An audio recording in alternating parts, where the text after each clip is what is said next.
Hello, welcome to mother's kitchen BNG. আজকে আমরা শিখব ভেটকি মাছের পাটিসাপটা। ভেটকি মাছের পুর ভরা পাটিসাপটা। ভালো লাগলে মাদার্স কিচেন বিএনজিকে সাবস্ক্রাইব করবেন, সাথে অল বাটনটা ক্লিক করে দেবেন, তাহলে রেগুলার নোটিফিকেশন পাবেন। আর একটু শেয়ার করে দেবেন সবার সাথে, তাহলে সবাই মিলে আমরা রান্নাটা শিখব। এই দেখুন যেমন সুন্দর নরম পাটিসাপটা, এই দেখুন এর ভেতরে কিন্তু নারকলের পুর নয়, মাছের পুর। পাটিসাপটার জন্য 1 কাপ ময়দা নিলাম আর হাফ কাপের থেকে কম সুজি নিলাম। সুজিটা কম হবে, ময়দাটা বেশি হবে, 3:1 হবে। 3 কাপ ময়দা নিলে 1 কাপ সুজি হবে। প্রথমে ময়দা আর সুজিটা ভালো করে মিশিয়ে নিতে হবে, তারপর অল্প করে করে দুধটা দিতে হবে। দুধটা ঢেলে একটা গোলা তৈরি করব। সাধারণত পাটিসাপটাতে খুব ঘন দুধ হয়, তারপরে খোয়া দেয়, মিল্ক পাউডার দেয়, কিন্তু এটা মাছের পাটিসাপটা হচ্ছে তো, তাই জন্য আমি অত ঘন বা অত মিল্ক পাউডার কিছু দেব না। দুধ আর সুজিটা খুব ভালো করে মিশিয়ে দিতে হবে। যদি এরকম একটা ঘুটনি থাকে তাহলে পরে এরকম মেশালেও হবে, আর যদি না থাকে তাহলে চামচ দিয়ে মেশাতে চান তাহলে প্রথম থেকেই অল্প অল্প করে দুধটা দেবেন আর তারপরে মেশাবেন। মিশ্রণটা ভালো হয়ে গেছে, এবার আরো 1 কাপ মতো দুধ দেব আর আবার খুব ভালো করে মেশাবো। এটা এখন লিকুইডটা একটু বেশি থাকবে। খুব ভালো একটা মিক্সচার তৈরি হয়ে গেছে। আপনারা যদি চামচ দিয়ে মেশান তাহলে সবসময়, আমি আগেও বলেছি কেক বানানোর সময়, ব্যাটার তৈরি করার সময়, সবসময় এরকম 8-এর মতো করে মিক্সচারটা মেশাবেন, তাহলে মেশানোটা খুব ভালো হয়ে যায়। এবার এইভাবে 7 থেকে 8 ঘন্টা ফ্রিজে রেখে দেব। দুটো বোনলেস ভেটকি মাছের পিস নিয়েছি। 1 টেবিলস্পুন ভিনিগার দিয়ে একটুক্ষণ ভিজিয়ে রাখছি, তাহলে যদি একটু ভেটকি মাছের কোনো গন্ধ থাকে সেটা চলে যাবে। অল্প নুন হলুদ দিয়ে মেখে নিচ্ছি, মেখে একটু ভেজে নেব। তেল গরম হয়ে গেছে, এবার মাছটা এদিক ওদিক করে ভাজা করছি। মাছটা খুব ভালো করে ভাজা হয়ে গেছে, এবার তুলে নেব। কড়া ভাজা করলাম না, কারণ পেঁয়াজ রসুনের সাথে এটা আবার ভাজা হবে। দুটো পেঁয়াজ আর কিছু রসুন একদম টুকরো টুকরো করে নিলাম। তেল গরম হয়ে গেছে, 3 টেবিলস্পুন তেল নিয়েছি। এবার প্রথমে রসুনটা এর মধ্যে দিয়ে দেব। রসুনে একটু লালচে রং ধরার পরেই পেঁয়াজটা এর মধ্যে দিয়ে দেব। একটু মিশিয়ে নেব। হাফ টিস্পুন নুন দিয়ে দেব। এবার একটু ভালো করে ভাজবো। নুনটা দিলে পেঁয়াজটা তাড়াতাড়ি নরম হয়ে যাবে, ভাজাটা তাড়াতাড়ি করা যাবে। এবার একটু ঢাকা দিয়ে গ্যাসটা কমিয়ে দিলাম। বেশ একটু লালচে হয়ে গেছে, এবার মশলাগুলো দেব। Half tablespoon Kashmiri red chilli powder, গরম মশলা, একটু জিরে পাউডার, অল্প একটু টমেটো সস দিয়ে দিলাম। এবার ভালো করে আবার মেশাবো আর আরেকটু ভাজা ভাজা হবে। ভাজা মাছটা একটু টুকরো টুকরো করে নিলাম। এটা বোনলেস ভেটকি, তাই জন্য অসুবিধা হয়নি। যদি রুই কাতলা এইসব করেন, নুন হলুদ দিয়ে সেদ্ধ করে কাটা ছাড়িয়ে নেবেন।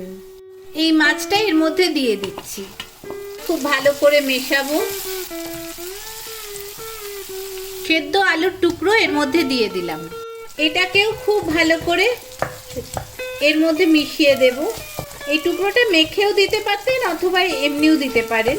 এবার খুন্তি দিয়ে এরকম ভাবে চেপে চেপে এইরকম করব, তাহলে পেঁয়াজ কুচি হয়ে যাবে, মাছ আলু সব একসাথে মিশিয়ে একটা আগের দিন ভর্তা দেখিয়েছিলাম না, সেরকম ভর্তা টাইপ হয়ে যাবে। মাছের পুর বানানোটা যখন অলমোস্ট হয়ে গেছে, তখন বেশ কিছুটা কিশমিশ, 1 মুঠো কিশমিশ এর মধ্যে দিয়ে দেব। এবার মিশিয়ে দেব। এই আমি কোনো চিনি দিচ্ছি না এর মধ্যে, এই কিশমিশটা মুখে পড়লেই একটু মিষ্টি মিষ্টি ব্যাপারটা হবে আর খুব ভালো লাগে খেতে। এবার আরেকটু মিশিয়ে দেব। দেখুন তেল ছেড়ে গেছে, খুব সুন্দর একটা পুর তৈরি হয়ে গেছে। এবার গ্যাসটাকে বন্ধ করে দেবো আর একটু ঠান্ডা হতে দেবো। মাছের পুরটা ঠান্ডা হয়ে গেছে। কিশমিশ টিশমিশ দিয়ে ঠাসা মাছের পুর। ব্যাটারটাকে ফ্রিজ থেকে বের করে এনেছি। দেখুন কি সুন্দর ব্যাটারটা তৈরি হয়ে গেছে। এবার একবার খুব ভালো করে মিশিয়ে নেবেন। পাটিসাপটাটা দেওয়ার আগে আবার খুব ভালো করে ওপর নিচ করে ভালো করে মিশিয়ে দিতে হবে। পাটিসাপটার জন্য কিন্তু খুব কম তেল দিতে হয়। কয়েক ড্রপ তেল দিয়ে তেলটাকে প্যানে খুব ভালো করে ঘুরিয়ে নিতে হবে।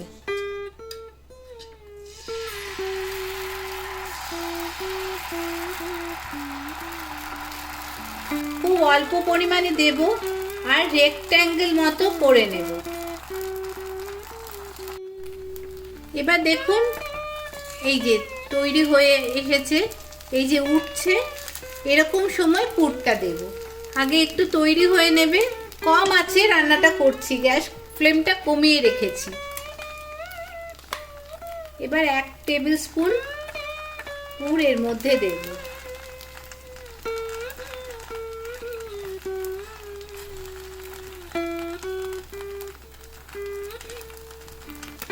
One and half tablespoon মতো হলো। এবার আস্তে করে পাটিসাপটাটা ফোল্ড করব।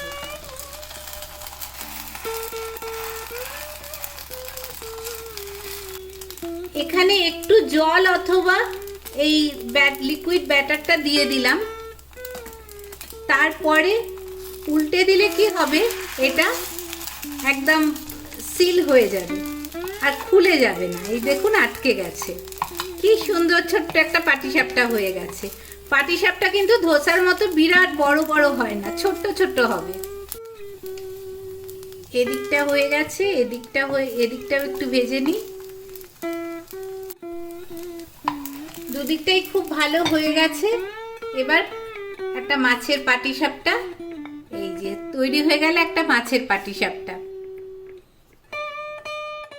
একইভাবে আবার বানাবো।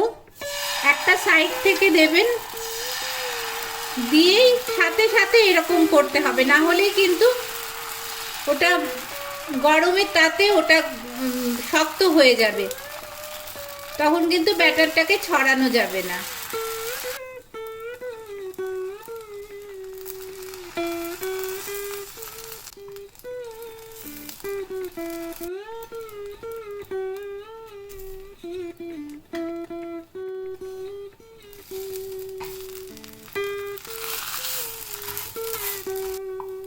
একটা কি সুন্দর গন্ধ বেরোচ্ছে।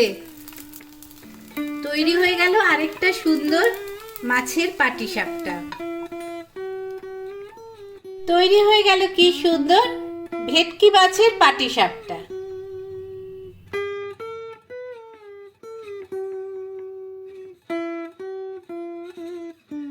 শুভ্রনীলকে প্রথমে দিয়েছি খেতে যে ভেটকি মাছের পাটিসাপটা কেমন লাগে।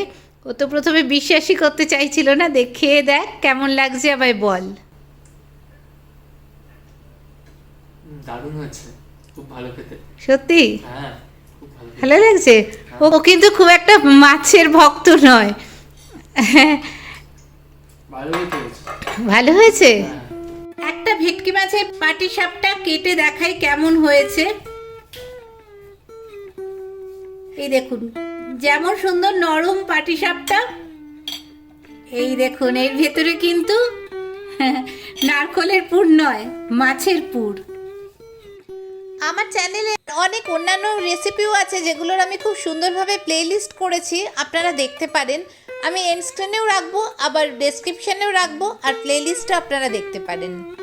কেমন লাগলো রান্নাটা আমায় জানাবেন কিন্তু, আর অবশ্যই অবশ্যই বানাবেন। খুব টেস্টি একটা রান্না। আর ভালো লাগলে সাবস্ক্রাইব করবেন, একটু শেয়ার করে দেবেন সবার সাথে, সবাই মিলে আমরা রান্নাটা দেখব। ভালো থাকবেন সবাই। Thank you.